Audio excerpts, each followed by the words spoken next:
Stacey, let me start with you. Did you catch any of that? Yeah, I saw, of course, probably what everybody saw, the acceptance speech.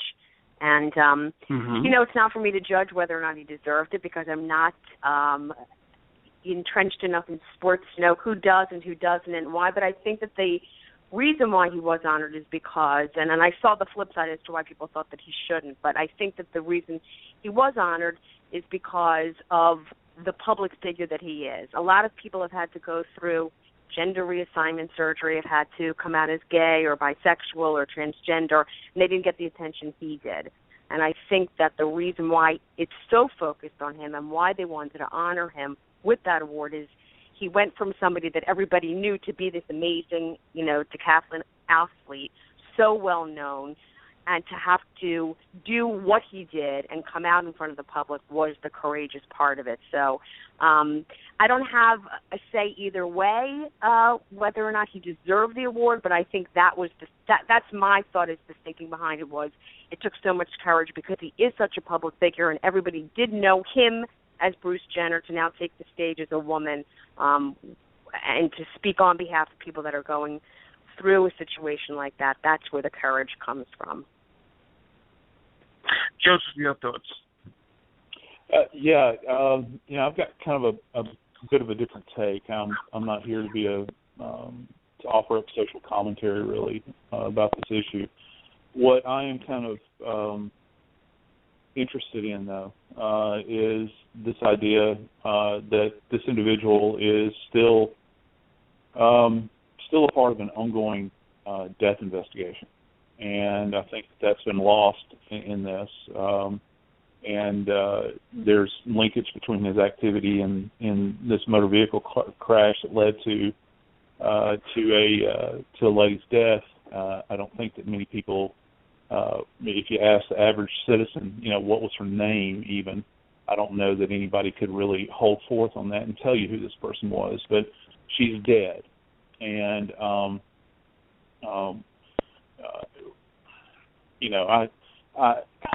I am a bit of a pessimist in this sort of thing. There's a lot of cult of personality that's driving a lot of this. These nonsensical reality shows and this sort of thing. If I think that probably we wouldn't have heard that much about what this individual's doing in their private life had it not been for this driver. And lost in all of this is this poor woman who's no longer dead, and she's not necessarily a low profile person in that that kind of thin air that the people in L.A. occupy in the entertainment business. She lived in close proximity to a couple of these Kardashian types, and I think that it's just going to be something that will be forgotten simply because it is driven by this cult of personality, and I think that's very sad. No, I think, and I agree. I agree with what Joseph is saying, and I think that it's not just in this instance. I mean, I think it brings up a great topic when we're dealing with the reality shows that really our society has become driven by what is going on reality TV. It's a sad state of affairs when I go out and I lecture and I ask kids, because I do it quite often for my job, when I speak about my books and I speak about sex crimes and things like that, and I try to go out and I talk to the schools about how important it is to discuss these things and not to be involved and to go on with school and how education is so important. And then I usually ask them, what would you like to do? When you graduate from school, what is your goal? And it's a sad state of affairs when some of the kids say, I'd like to have a reality show. And the reason why they do this is because those are the people, unfortunately, that are out there that are making money, that have all the perks. And this is what kids see. They see somebody, Snooki, for instance, has been rewarded for being drunk and having sex in a beach house on MTV. And what's come of her? I'll tell you. She's become a personality. She makes a lot more money than the person who graduates and probably becomes a first-year lawyer. She has all the perks of Hollywood. She gets a limousine to pick her up. She gets taken places. She gets recognized. She gets good tables. And this is what kids see. They say, why should I be putting forth such an effort? Look at this girl. And so in the realm of what you were talking about before, that people don't remember that he was in a car accident, that as a result of that someone, is dead, and who is she, and why aren't we discussing that? This is what the world has become, and that's extremely unfortunate. But the more we feed into it and the more we watch the shows, the more the entertainment business says, hey, guess what? They're making us money, and we get advertisers, and it's worth it. So it's an unfortunate cycle, but it's our reality. Yeah, I have to concur with you, Stacey. Yeah, completely. And to kind of dovetail with what you're saying, I've taught now. I've practiced now for a decade, and now I simply am a college professor. And so I'm around. This core group of kids that are influenced by social media, and but it's really interesting. The group of kids that I'm around are interested in forensic science, and their driver is not necessarily. We try to pull back this veil, what they're exposed to, even in fictionalized television.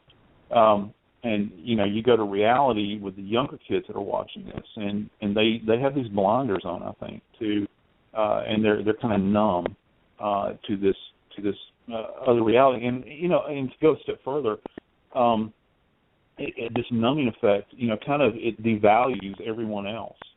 Why does this person have more wealth, not wealth, but worth than someone else? And this is perfectly being played out in the case with this car accident that has seemingly just kind of vanished off of the radar. I mean, it's just very, very sad. Now, Joseph, can you tell my audience what you're referring to? Because, like you said, the average person probably doesn't even know that this accident occurred. Can you share with the audience what exactly happened with Bruce Jenner?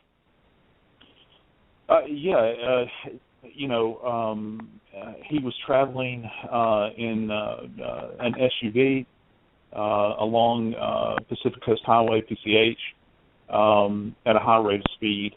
And everybody travels at a high rate of speed on PCH. It's not an indictment necessarily of Jenner, but it as a result of him rear-ending someone, it started a chain reaction accident, driving another car into the path of oncoming. I think it's probably northbound traffic on PCH, and this person was just hammered in a car. Lexus. This lady's name is Kim Ho, H-O or Howe, and she was, for all intents and purposes, dead at the scene. And you can see the video. It's easy to reference. I've got it up on my Facebook. You can find it on YouTube. And there's actually videotape of the accident taking place, and this lady just absolutely gets hammered. And several other people were affected by this as well. And to boot, not only was Jenner driving this Escalade down the road, but he was towing a recreational vehicle, one of these miniature dune buggy type things. So you had that added weight, added behind the force of a large SUV, and it appears very careless. And I still haven't heard much more. I'd like to hear more relative to phone records, if Jenner was on the phone at that particular time or not. So, I guess that remains to be seen. But I hope that people will take time at least to see the video and see what happened. And I think it's kind of a hard dose of reality, kind of a slap in the face. You passed all the glitz and glamour, and you really see this woman die right before your eyes. And it's stark. Totally tragic. Let's play a little clip of last night's speech of Caitlyn Jenner.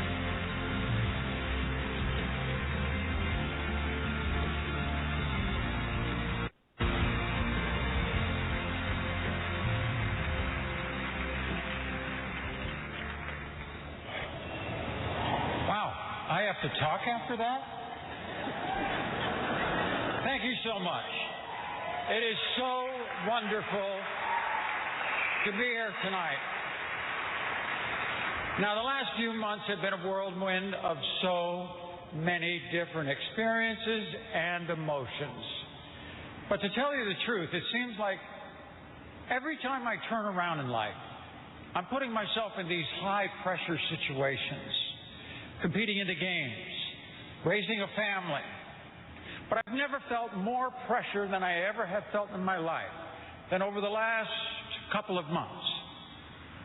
Picking out this outfit. Okay, girls, I get it. You got to get the shoes, the hair, the makeup, the whole process. It was exhausting. And next, the fashion police. Please be kind on me. I'm new at this. But anyway. And I just want to take a quick shout out to our soccer team that they have absolutely... Ladies, you clean up very well.